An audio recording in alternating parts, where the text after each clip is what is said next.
Brought to you by BizAnalyst by खाता book. ना computer ना फाइल, अब टैली डेटा ऑन मोबाइल बिज एनालिस्ट के साथ। कोरोना केस में कमी के बाद एक बार फिर चीन में कोरोना वायरस महामारी ने पैर पसारना शुरू कर दिया है। चीन में कोरोना संक्रमण की वजह से एक बार फिर हालात बिगड़ते जा रहे हैं। चीन जब से कोरोना आया तब से ही जीरो कोविड पॉलिसी पर सख्ती से अमल करता रहा है। उसके बाद भी कोरोना बेकाबू रफ्तार से बढ़ रहा है। ऐसे में सवाल ये कि चीन में कोरोना केस में बढ़ोतरी का असर भारत पर भी पड़ेगा। पिछले 24 घंटे के भीतर चीन में सबसे ज्यादा कोरोना केस दर्ज किए गए हैं। इसके बाद चीन सरकार ने 11 शहरों में लॉकडाउन लगाकर करीब 5 करोड़ लोगों को घरों में कैद कर दिया है। चीन के नेशनल हेल्थ कमीशन के मुताबिक बीते 24 घंटे में कोरोना वायरस के 5,280 नए केस दर्ज किए गए। यह पिछले दिन के मुकाबले दोगुने से भी ज्यादा है। इसमें 3,000 से ज्यादा मामले अकेले जिलिन प्रांत से सामने आए हैं। चीन के जिन शहरों में लॉकडाउन का ऐलान किया गया है उनमें 1 करोड़ 70 लाख की आबादी वाला शेनजेन भी शामिल है। सबसे ज्यादा 2 करोड़ 4 लाख लोग जिलिन प्रांत के हैं। इसके बाद डोंगवांग के 1 करोड़ लोग लॉकडाउन में हैं। आपको बता दें कि शेनजेन शहर कोरोना वायरस से पूरी तरह से प्रभावित है और सबसे ज्यादा इस शहर में भी केस दर्ज किए जा रहे हैं।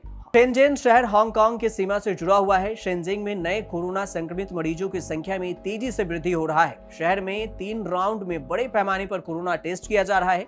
कोरोना के कारण यहां 20 मार्च तक लॉकडाउन लगा दिया गया है। शहर में सभी बस सेवाएं बंद कर दी गई है। चीन के जिलिन प्रांत की राजधानी चांगजुंग में 11 मार्च से लॉकडाउन लगाया गया है। चीन में अब तक कोरोना की कई लहर आ चुकी हैं, लेकिन फरवरी 2020 के बाद कभी भी इतने ज्यादा मामले सामने नहीं आए।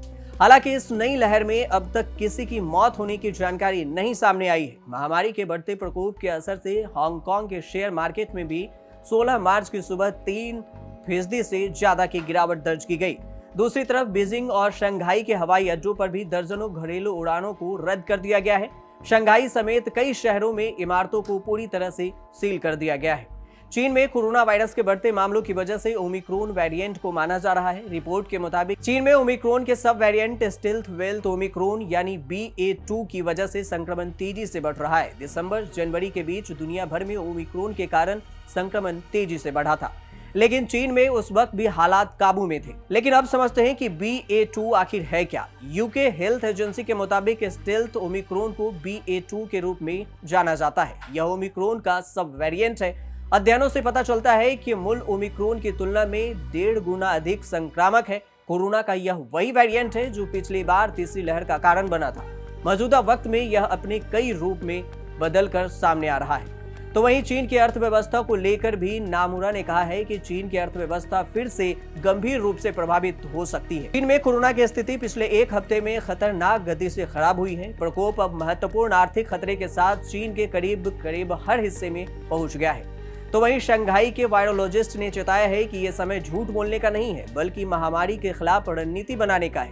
उन्होंने कहा है कि यह समय चीन के लिए बहुत कठिन है, क्योंकि 2 साल पहले ऐसे ही महामारी फैल गई थी। दुनिया भर के कई देशों में भी कोरोना केस में एक बार फिर से बढ़ोतरी देखी जा रही है। अब तक दुनिया में कोरोना वायरस के 45 करोड़ 85 लाख केस सामने आ चुके हैं। 6 करोड़ 8 लाख से ज्यादा एक्टिव केस हैं। दुनिया भर में कोरोना से 60 लाख से ज्यादा लोगों की मौत हो चुकी है। तो वहीं अब भारत में भी कोरोना केस में बढ़ोतरी देखी जा रही है। साथ ही यह भी आशंका जताई जा रही है कि कोरोना एक बार फिर भारत में कोहराम मचा सकता है। देश भर में पिछले 24 घंटे में कोरोना वायरस के कुल 2876 नए मामले सामने आए।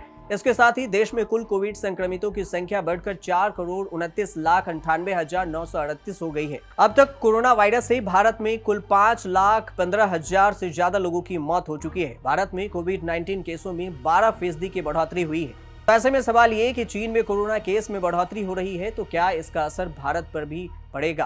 क्या चिंता की विषय है। भारत में कोरोना के ओमिक्रॉन वेरिएंट ने 1 महीने तक एक्टिव केसों का आंकड़ा 2 लाख के पार रखा था।